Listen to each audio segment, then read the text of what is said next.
सर्वानिक स्वाध्याय वेलायां श्रीमत् श्रुतभक्ति कायोत्सर्गम करोम्यहम्।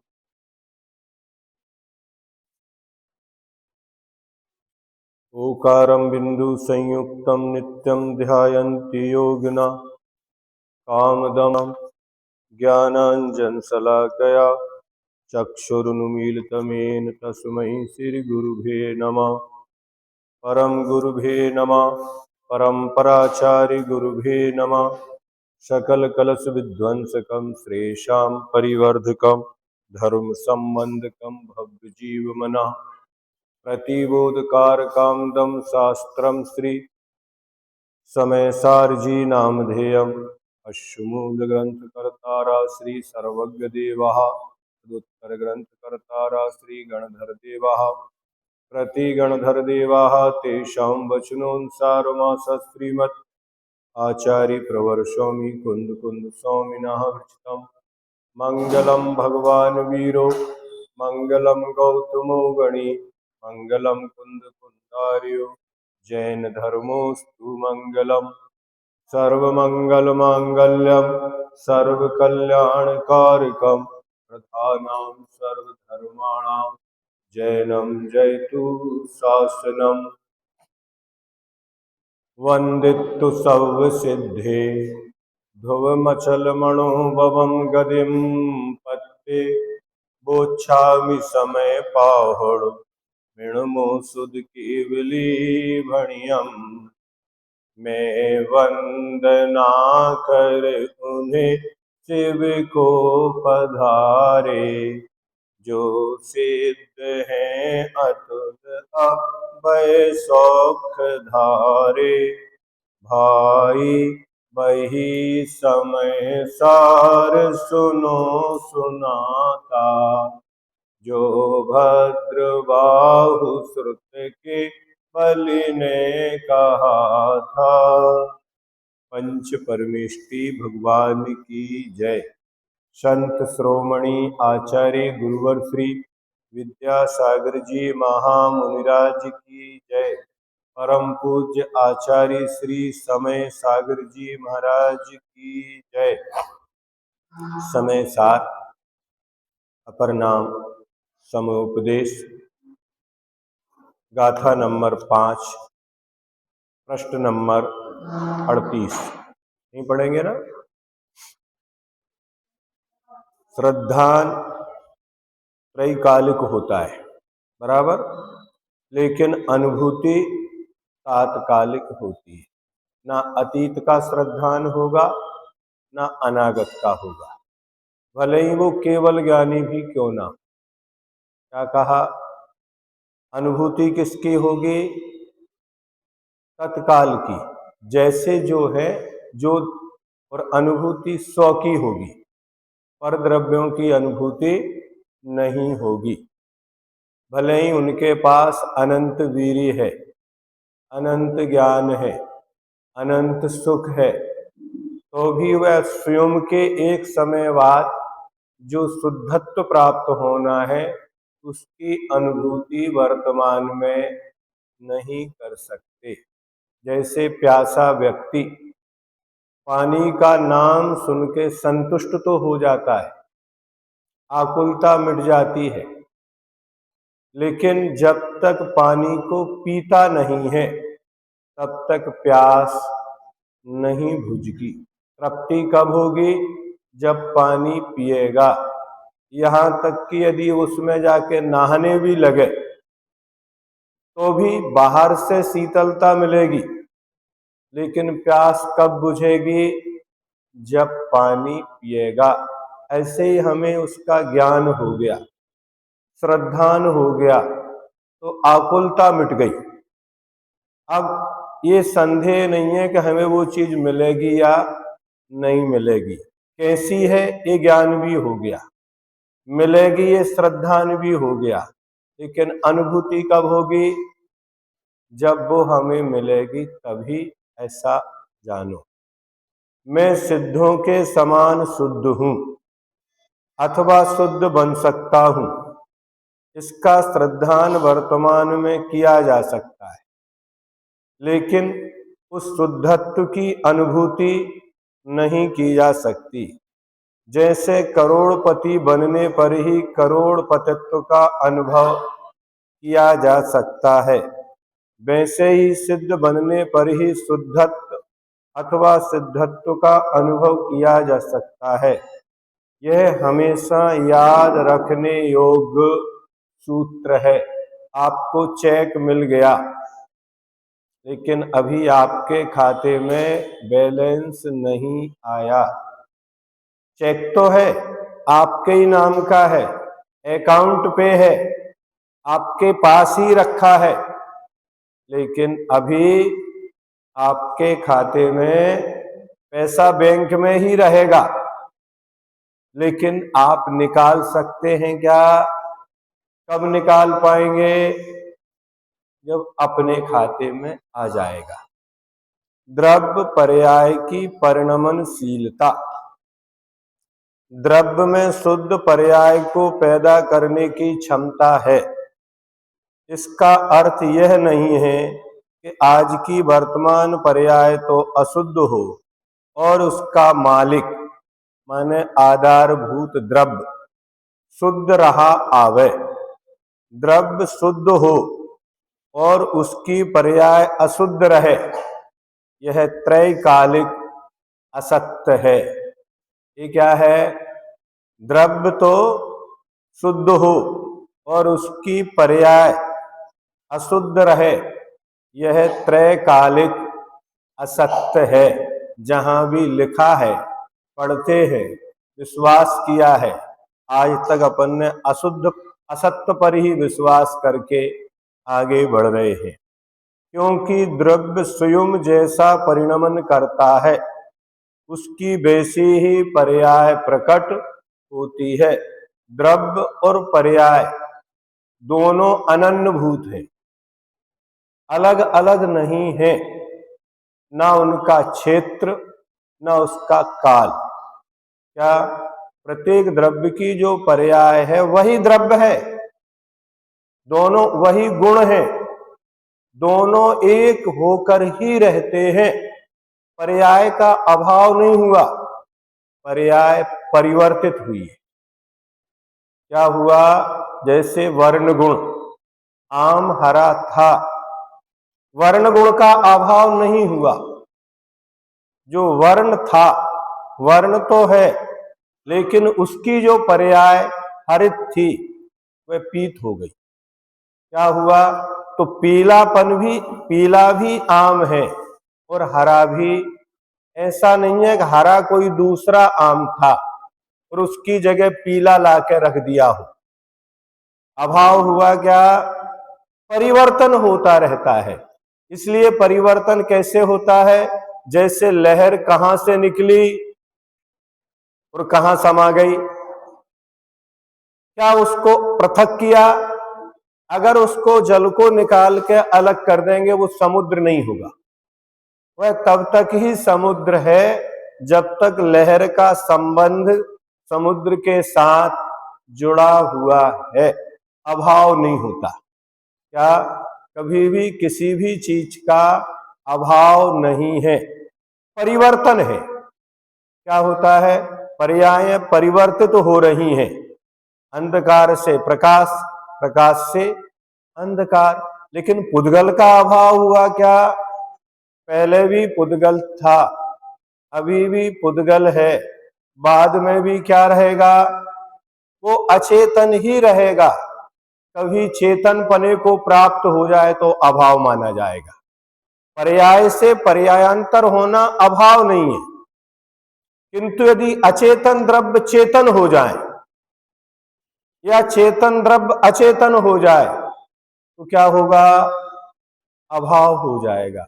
इसलिए पारिणामिक भाव अकेले जीव में ही नहीं, अचेतन में भी होता है। क्या होता है?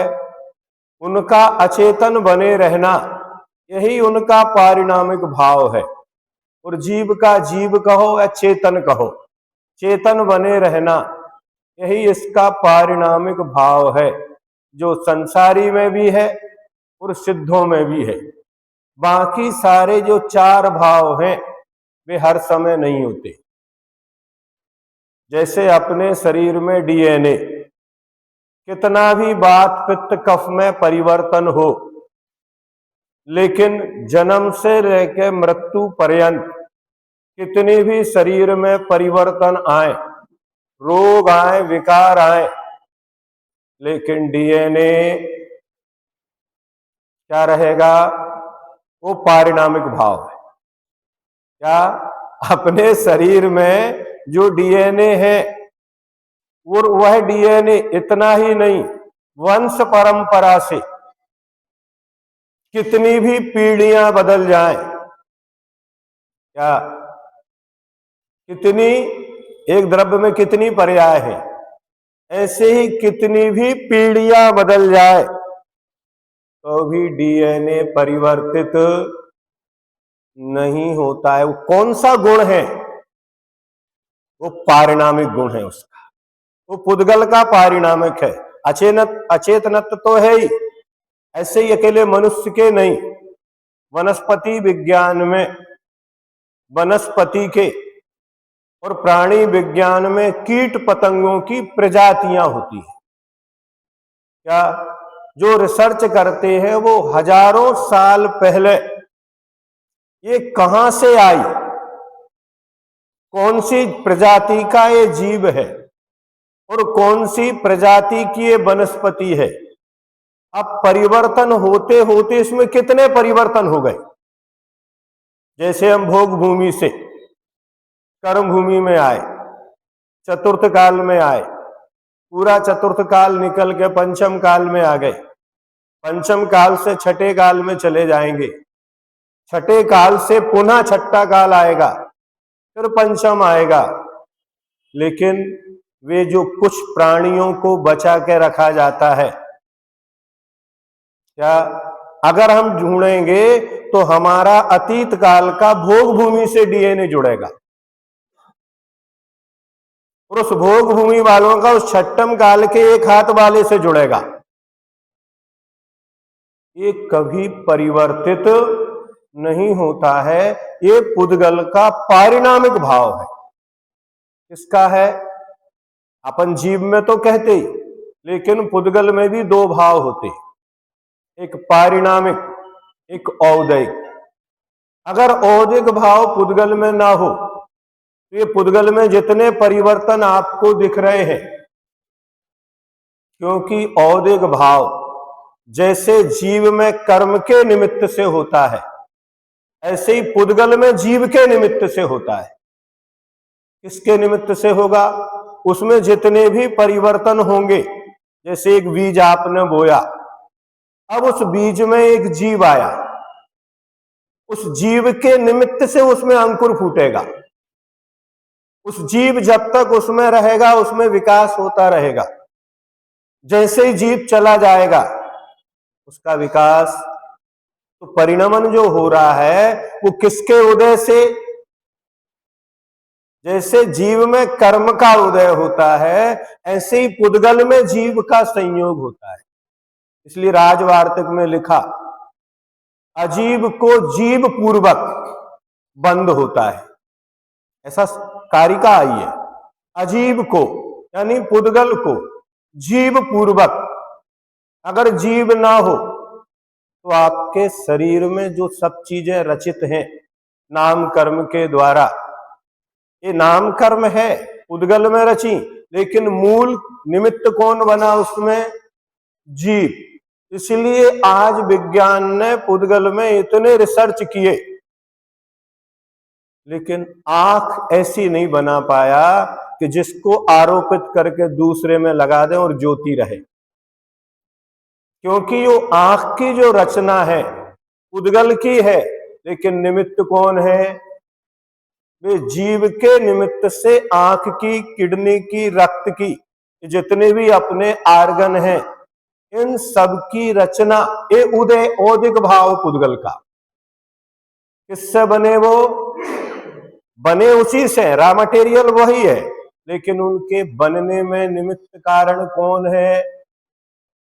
परमाणु को नहीं बना सकता जीव। जब तक वे परमाणु स्कंद रूप परिणमन ना बने वर्ग से वर्गणाएं ना बने तब तक वे कर्म रूप परिणमन नहीं कर सकते। जैसे परमाणु को परिवर्तित नहीं करा सकते, उसमें औदिक भाव नहीं है, वैसे ही सिद्धों में भी औदिक भाव नहीं है। उन सिद्धों को भी कोई निमित्त बाहर से कोई कर्म परिणमन नहीं करा सकता।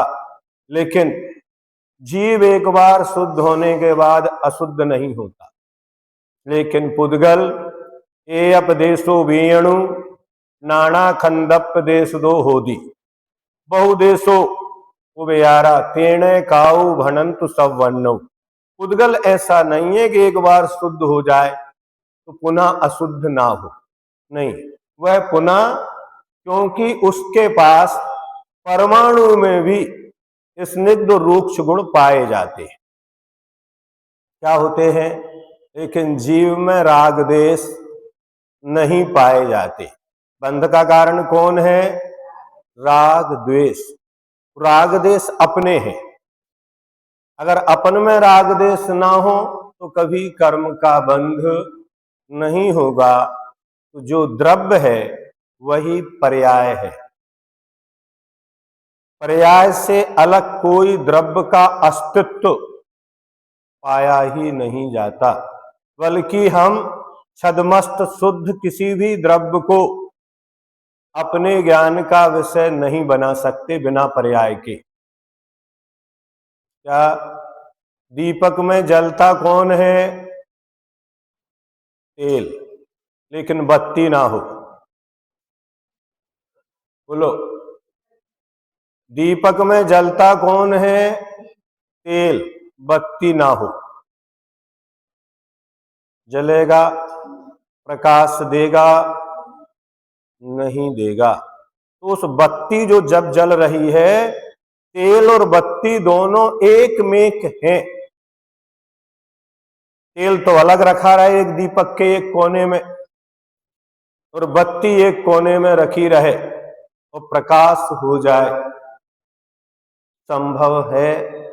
ऐसा ही द्रव्य अलग रखा रहे एक कोने में शुद्ध बना हुआ, और उसमें से अलग एक शुद्ध पर्याय निकल जाए, तो कितनी व्याख्याएं की गई हैं। सोचिए यार, अगर अपन इसको नहीं पढ़ते तो अपन भी वही बोल रहे होते जो वहां लिखा हुआ है। क्या होता? अपन भी वही होते, अपनी दृष्टि भी वहां होता वही है, तिल की ओट में पहाड़। लेकिन जैसे ही तिल अलग होता है, पहाड़, मोतियाबिंद का दाना कितना बड़ा होता है। ऑपरेशन होता है ना, कई बार डॉक्टर निकाल के हाथ में पकड़ा देते हैं, मोतियाबिंद होता है ना डॉक्टर साहब, सही है ना? मसूर के दाने जैसा एक कंकर दे देते हैं निकाल के। आज नहीं देते, पहले हमें दिया है अपने हाथ में, लो इनकी आंख में ये निकला। क्या तो कितना छोटा होता है, लेकिन वो एक कंकर छोटा सा पानी से ही बना है। आंख के पानी से ही बनता है, वो कहीं अलग से बाहर से अंदर से चला नहीं गया, वो वहीं सूख गया पानी, तो क्या बन गया? कंकर बन गया, और उसने आपकी दृष्टि को बाधित कर दिया, वो बाहर से नहीं आया। ऐसे ही द्रव्य में शुद्ध यह, क्योंकि द्रव्य स्वयं जैसा परिणमन करता है उसकी वैसी ही पर्याय प्रकट होती है। दूसरा उदाहरण दे, दीपक का ही उदाहरण। बाती कैसी होती है? सफेद। रुई कैसी होती है? घी कैसा है? और दीपक सोने का हो, ठीक है, तीनों साफ सुथरे हैं। काजल कहां से आ गया? जब तीनों ही साफ सुथरे हैं, उससे कोई हाथ काले नहीं होते, उस दीपक के जलने के बाद एक कालिमा कहां से व्यक्त हो गई? बाहर से आई, बिना दीपक के आई, भले ही एक रूपक है, दृष्टांत है। पूछा खाता क्या है? दीपक खाता क्या है? अंधकार।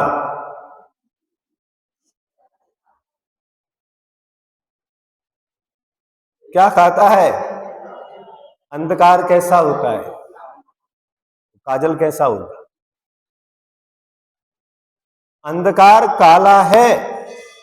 अगर अंधकार काला नहीं होता तो काजल भी काला नहीं होता। उदाहरण लगाना, उसको सिद्धांत में मत घटाना। क्या?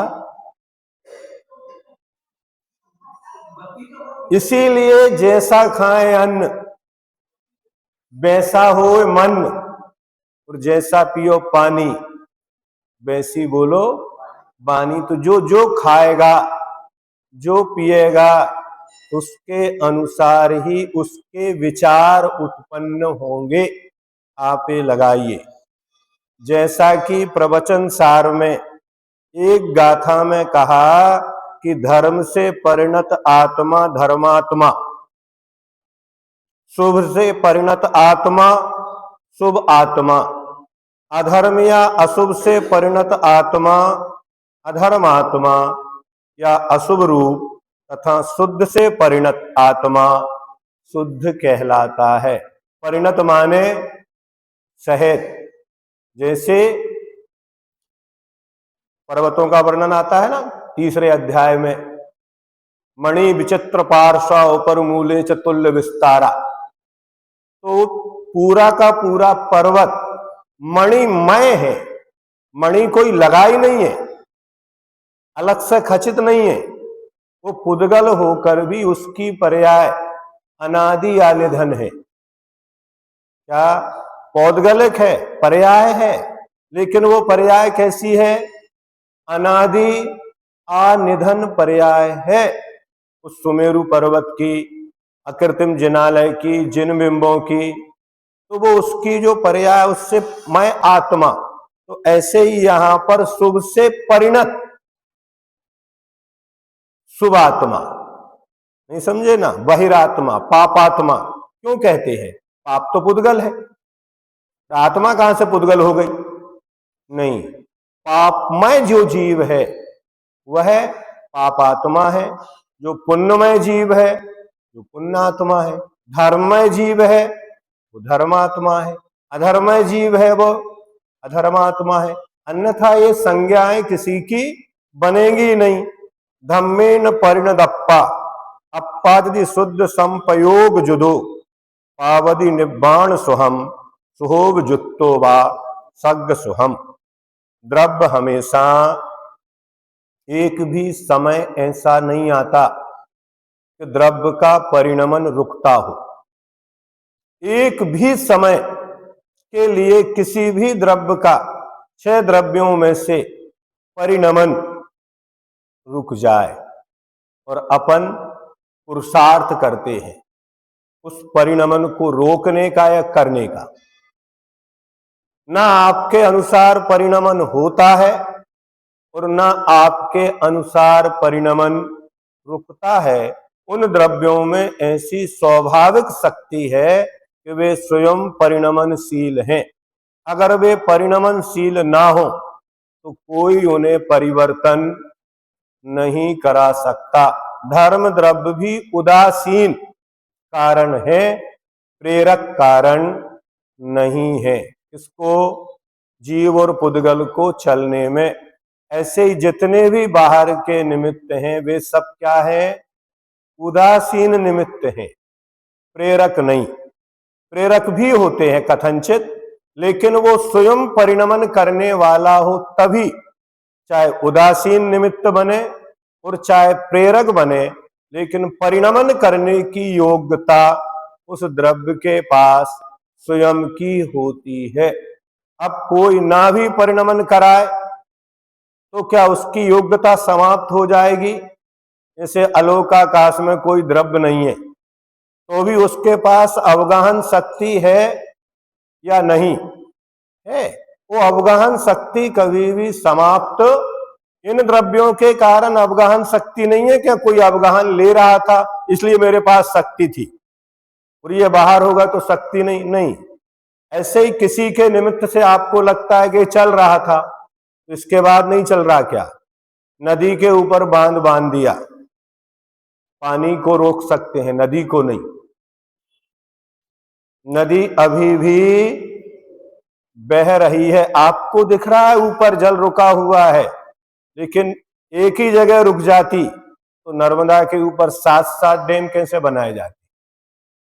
बांधने का प्रयास किया, लेकिन बंधती क्या? नदी ना कभी बंधी ना रुकी। अगर रुक जाए तो वो नदी नहीं, झील बन जाएगी, तो उसको नदी नहीं कहेंगे, क्या कहेंगे? वो झील है। ऐसे ही ये परिणमन अगर रुक जाए तो वो द्रव्य नहीं कहलाएगा, उसमें द्रवणशीलता है, परिणमन है, इसलिए वो परिणमन करते हैं। परिणाम का पुनः परिणाम नहीं होता। पिष्ट पेषण, आटे को कभी पीसा जाता क्या? आटा आप क्या बोलते हैं? इसको बोलते पिष्ट पेषण। एक बार जो पिस गया तो पुनः नहीं पिसता। गुणों में कोई गुण नहीं होते, द्रव्याश्रा निर्गुणा गुणा, गुण गुणों से रहित होते हैं। ऐसे ही पर्याय में से कोई दूसरी पर्याय निकलती हो, नहीं, वो पर्याय खत्म, उसी द्रव्य में गई, वो अगली पर्याय दूसरी कहलाए, वही उसी पर्याय की पर्याय नहीं कहेंगे उसको। द्रव्य की पर्याय तो है, लेकिन वो पर्याय की पर्याय, जैसे परीक्षा का एक बार परिणाम आता है पास या फेल के रूप में, कल ही पढ़ रहे थे ना अपन, फेल होने का पुनः कोई परिणाम नहीं होता। हाँ, फेल होने वाले का दूसरी पर्याय आ सकती है। यदि वह अच्छी पढ़ाई कर ले तो पास हो सकता है, उससे भी अच्छे नंबरों में पास हो सकता है। कुछ लोग तो पास होने के बाद भी पुनः परीक्षाएं देते हैं, क्यों? उन्हें अपना रिजल्ट और अच्छा बनाना है। ऐसा होता है कि नहीं होता? आज के समय में तो विशेष रूप से होता है, लेकिन ध्यान दीजिए, यह फेल का दूसरा परिणाम नहीं है, फेल का परिणाम तो फेल रूप ही था, किंतु पास होना यह फेल होने वाले छात्र का दूसरा परिणाम है। कहने का तात्पर्य यह है कि एक छात्र एक द्रव्य है, उसमें फेल और पास होने रूप अनेक संभावनाएं हैं। वह फेल भी हो सकता है, पास भी हो सकता है। वह फेल होकर भी पुनः पास होने की क्षमता होने वाला होता है, लेकिन क्षमता होने के कारण फेल की अवस्था में ही उसे पास कह दें, यह गलत है। ऐसा कोई कहता भी नहीं है। इसी तरह द्रव्य की अशुद्ध पर्याय की अवस्था में ही द्रव्य को शुद्ध होने की क्षमता वाला होने से शुद्ध कह देना ये उचित नहीं है। जो लोग हमेशा यह रटना लगाए रहते हैं कि द्रव्य तो त्रिकाली शुद्ध है, वह कभी अशुद्ध रूप परिणमन करता ही नहीं। तो द्रव्य जो है ना, एक गुण को द्रव्य नहीं कहा जा सकता। क्या? गुणों के समूह को द्रव्य कहा जाता है। इसको बोलते हैं कथनचित अनेकांश से अपन ढूंढेंगे ना, तो वो कथनचित ना लगा के और ये व्याख्या ना करके, क्या कि कौन से गुण की अपेक्षा आप चर्चा कर रहे हैं ये स्पष्ट कर दें। जैसे हमने कहा कितना भी परिवर्तन हो, डीएनए चेंज नहीं होगा। क्या कहा? ऐसे ही जो जीवत्व भाव है, चेतन है, वो कभी अचेतन नहीं होगा। इतना कहना ठीक है, जो चेतना सिद्धों में भी चेतना है और संसारी में भी दोनों चेतन हैं, ये कहने में कोई बुराई नहीं है, लेकिन हम सिद्धों के समान शुद्ध हैं, ये कहना गलत है। क्योंकि सिद्धों के पास औदिक भाव नहीं है। तुम्हारे पास है कि नहीं? सिद्धों के पास औपसमिक भाव नहीं है, सिद्धों के पास छायोपसमिक भाव नहीं है। दो ही है, छायक और पारिणामिक। और छायक सभी संसारी के पास नहीं, प्रत्येक जीव सिद्धों के समान है। तो छायक भाव की अपेक्षा भी आप सिद्धों के समान नहीं है। और जब ये तीन भाव खराब होते हैं, चार भाव, तो पारिणामिक भाव भी उनके बीच में रहकर वैसा अनुभव नहीं कराता जैसा सिद्धों को कराता। इसलिए सिद्धों के पारिणामिक भाव को परम पारिणामिक भाव कहा जाता है। अब वहां पारिणामिक भाव के क्यों कहा? क्योंकि यहाँ पारिणामिक भाव के कम से कम दो भाव तो सबके पास रहेंगे, एक भव्यत्व भाव, एक जीवत्व भाव। लेकिन सिद्धों के पास भव्यत्व भाव नहीं बचा, एक निखालिस जीवत्व भाव है, इसलिए परम पारिणामिक। अभी आपकी जोड़ी के साथ चल रहे थे आप, अभी भव्यत्व भाव है, अथवा किसी के जीव के पास अभव्यत्व भाव हो सकता है। वो अभव्यत्व वाले में भी शक्ति की अपेक्षा जीवत्व तो उनकी और सिद्धों की समान है, लेकिन वो वैसा अनुभव नहीं कर सकता। मात्र पर्याय अशुद्ध रूप परिणमन करती है, द्रव्य तो शुद्ध है। यह आगम विरुद्ध कथन है। पक्षाग्रह के कारण अगर पक्ष हो जाता ना, पक्षाघात, तो आदमी चल नहीं सकता। लकवा जिसको बोलते ना, वो पक्षाघात कहलाता है। ऐसे जिनकी बुद्धि में लकवा लग जाता है, इस शरीर में लकवा लगेगा, पक्षाघात होगा तो शरीर काम करना बंद कर देता है, और बुद्धि में पक्ष का आग्रह हो गया। हम पहले से ये मान्यता बना के बैठे हैं कि ऐसा ही है, तो फिर उसके लिए जैसे राजा बसु, अब कितने भी प्रमाण राजा बसु को नारद के द्वारा दिए गए, लेकिन वो पहले ही पक्षाग्रह से ग्रसित था कि मुझे यही कहना है कि पर्वत कहता है सो सत्य है, तो फिर वो कोई बात को उपयोग पूर्वक सुनेगा ही नहीं, उस पर विचार ही नहीं करेगा। उसी प्रकार मिथ्या दृष्टि जीव जिन वाणी पर कोई विचार करता ही नहीं है, वह जो अपनी धारणा है उसी धारणा में सबको ढालना चाहता है। वो वैसा ही बोलेगा जैसा उसके अंदर धारणा बैठी। इसको बोलते पक्षाग्रह के कारण कभी आगम के विरुद्ध कथन नहीं करना चाहिए। यदि वे इस प्रकार पक्षाग्रह को नहीं छोड़ते तो समझना चाहिए कि द्रव्य गुण पर्याय के बारे में उन्हें अभी कै खे गए घा 12 खड़ी भी याद नहीं है। मान लो कि किसी की मां की गमी मृत्यु हो गई, उसके घर में इस मान्यता वाले लोग हैं कि सूतक तो पर्याय में लगता है। आप कई उदाहरण दे रहे हैं, क्या ये सूतक किस में लगता है? पर्याय में लगता है, द्रव्य में नहीं। वे उस समय भी यदि यह कहें कि मेरा द्रव्य तो शुद्ध है, कैसे? सुनो, तो दूर रखा है।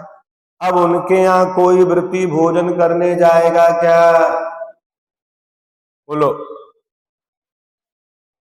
हमारा जो धन है उसमें थोड़ी बहुत जड़ है, उसमें कौन सा सूतक लग गया? उसको तो ग्रहण कर लो आप।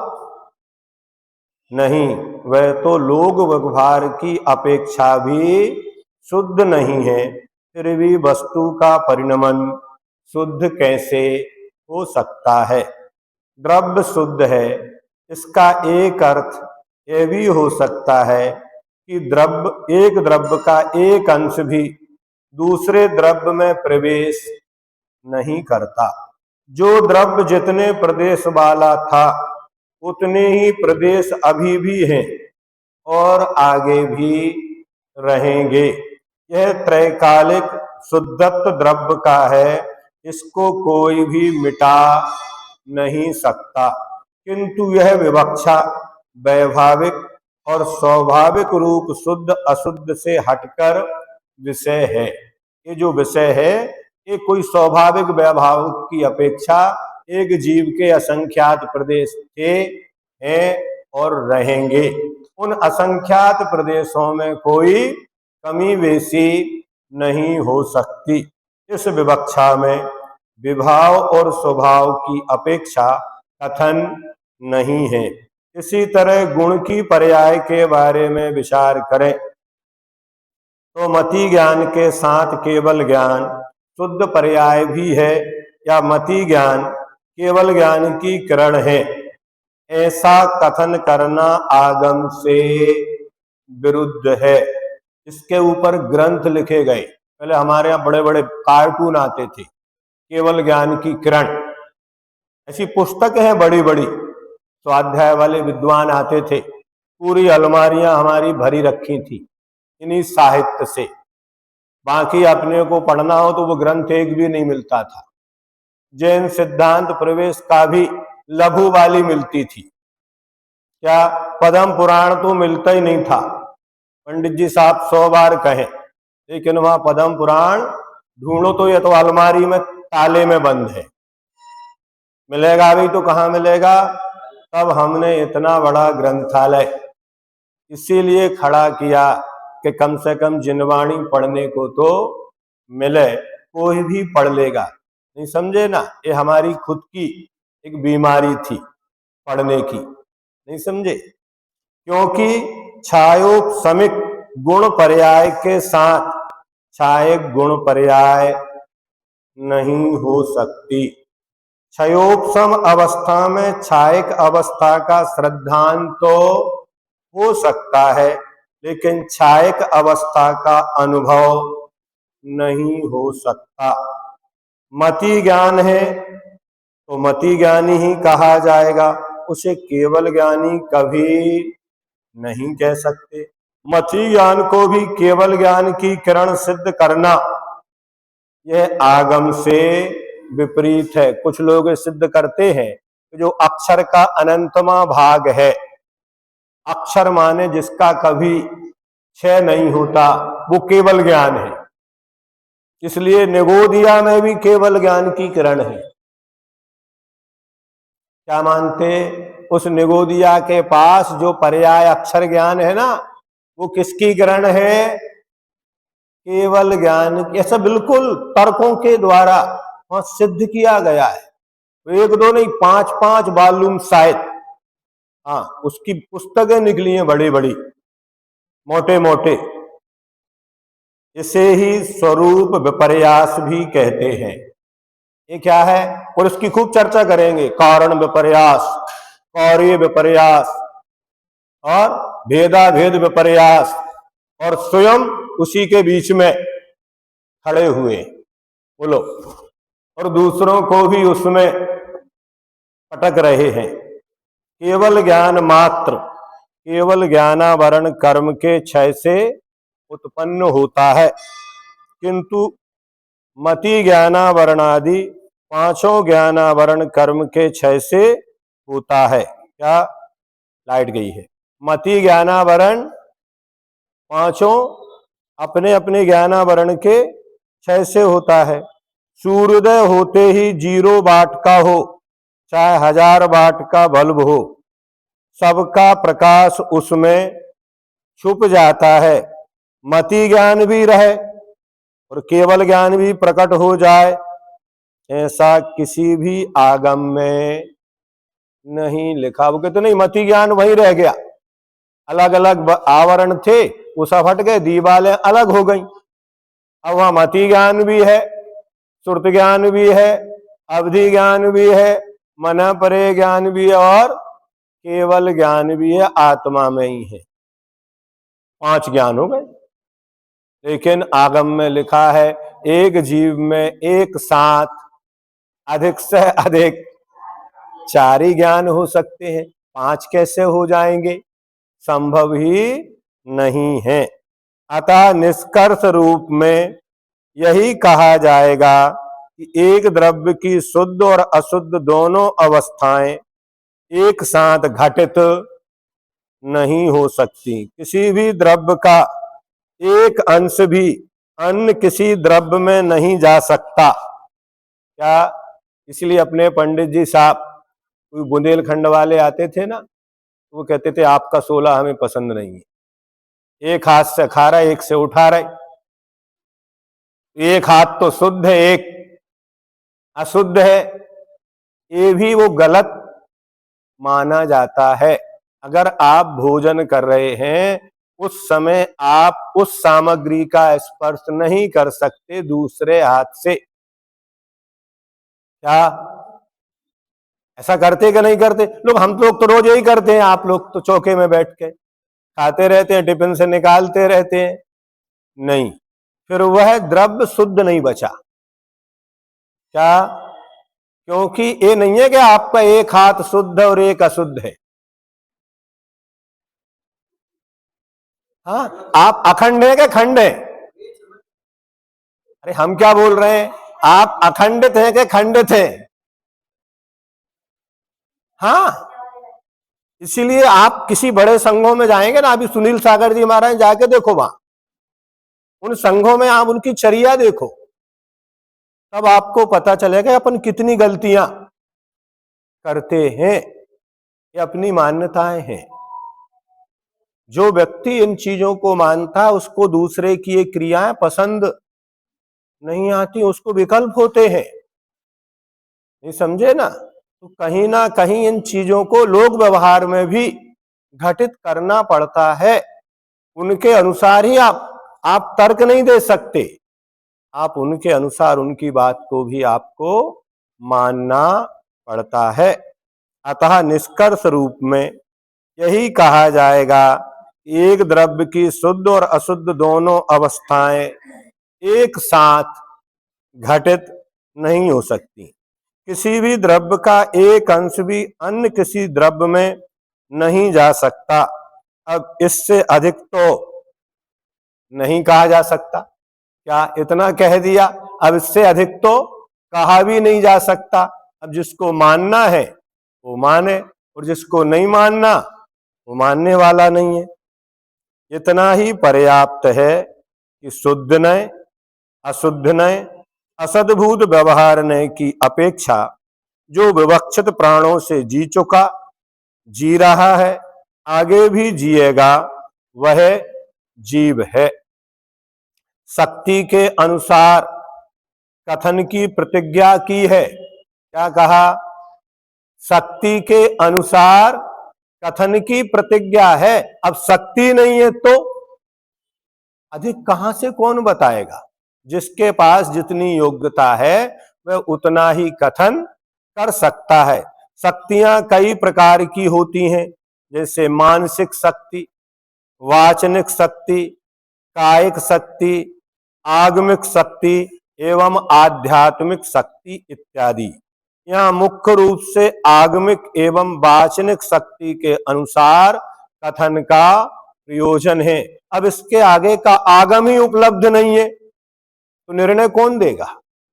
आगम तो हो, लिखा तिल्लोपन्नति में कि जैसे नदी के किनारे के वृक्ष बाढ़ आने पर नष्ट हो जाते हैं, ऐसे ही काल के प्रभाव में हमारा आगम क्या हो गया। अब कई लोग प्रश्न पूछते इसका क्या अर्थ है? अभी आगम में कहीं लिखा नहीं है तो कौन बताए? जब आगम ही मौन है तो अपन कैसे उसका कथन? बहुत सारी चीजें हैं, नहीं हमारे हिसाब से ऐसा हो, तो आचार्यों ने ऐसा नहीं कहा, इसको यही लिखा उन्होंने, इसके आगे का कथन अनुपलब्ध है। इसके आगे आचार्यों ने कुछ नहीं कहा। ऐसा कहने से क्या हम छोटे हो जाएंगे? नहीं, हम भी कह देते हैं कि भाई हमें इसका उत्तर ज्ञात नहीं है। अगर कोई आगम आपको मिल जाए आप वहां देख लेना, कोई बड़े विद्वान आचार्य मुनि महाराज मिल जाए आप उनसे समझ लेना। हमें जितना ज्ञात था उतना हमने आपको नहीं, आपने कुछ समझाया ही नहीं तो कहां से समझाएंगे जब लिखा ही नहीं है। इतना विस्तार से लिखा है उतना पढ़ दिया, नहीं समझे? फिर तो एक एक सूत्र के ऊपर एक एक ग्रंथ है और 16-16 पुस्तक है, पढ़ो बैठ के सब। किसने मना किया है? देख लीजिए वहां इस गाथा में छल शब्द महत्वपूर्ण है क्या? इसलिए प्रत्येक लेखक, प्रत्येक आचार्य, चाहे दौलत राम जी हो चाहे कोई अन्य हो, सबने इस बात का ध्यान रखा है। सुधी सुधार पढ़े सदा। क्यों लिखना पड़ा? अक्षर मात्र पदस्वर हीनम व्यंजन संधि विवर्जित रेफम। उन्हें मालूम था कि हम छद्मस्थ हैं, पूरा वर्णन हमारे द्वारा नहीं किया जा सकता, इसलिए आगे कोई अधिक विद्वान हो तो वह इसको व्यवस्थित पूजन करके आप क्या बोल देते हैं, व्यंजने। ये सब इसी का अंश है। हम प्रयोग में सब लाते हैं। 10 लक्षण पर्व मनाते, अंत में क्षमावाणी क्यों मनाते? इसी का प्रतीक है वो। आप पत्र लिखते, आज बंद हो गए, नीचे लिखा रहता है भूल चूक है, लेनी देनी, है ना, अथवा भूल सुधार, नहीं समझे ना। व्यापारी भी उस बिल के नीचे क्या लिखा रहता है? भूल चूक। भूल सबसे हो सकती है, कोई भी सर्वज्ञ वर्तमान में नहीं है, इसलिए वो गलती हो गई तो आप ये नहीं कह सकते उसने अभिप्राय पूर्वक आपको कम दिया, नहीं। वो कहता नीचे की लाइन पढ़ लो, हमने लिख दिया है, आप आ जाओ, हम आपको देने को तैयार बैठे, आप बता दो आपको कम पहुंचा है उतना हम आपको पुनः दे देंगे। तो भूल चूक लेनी देनी, इससे क्या हम छोटे हो जाएंगे? हाँ, व्यक्ति सब कुछ कर सकता है लेकिन क्षमा नहीं मांग सकता। आगम में एक उदाहरण आता है, सर्प ने राजा को डस लिया, सपेरे बुलाए गए, सभी सांपों को बुलाया, मेरुमंदर पुराण में है, पढ़ लेना। जिस उस मंत्रवादी ने कहा कि जिन्होंने इसको नहीं डसा वो वापस चले जाएं, तो सारे सर्प वापस चले गए, एक सर्प रह गया। अब उस सर्प से कहा या तो तुम इसका विष खींच के इसको निर्विष बनाओ, अथवा कोयले के अंगारे जला के रखे गए, इस अग्नि में प्रवेश करो। तो वह जलती हुई अग्नि में प्रवेश करके मर गया, लेकिन उसने उसका विष दूर नहीं किया। ये सत्यघोष की कथा है, उसी का जीव था। क्या? वही उसकी कथा है, वही जीव था जो सत्यघोष, वो राजा था जिसने न्याय किया था, जिसे उसने अगली पर्याय में सर्प बन के उन्हीं रत्नों पर सांप बन के डसा। उठा के पढ़ा करो। लेकिन वो क्षमा मांगने के लिए तैयार नहीं होता, इसलिए कभी कभी हम कहते न्याय करना भी महंगा पड़ता है। क्या? न्याय करना। उस राजा की इतनी गलती थी तो उसने सत्य का पक्ष लेके उसके रत्न व्यापारी को दिलवा दिए, लेकिन अपराधी को दंड तो देना राजा का कर्तव्य है।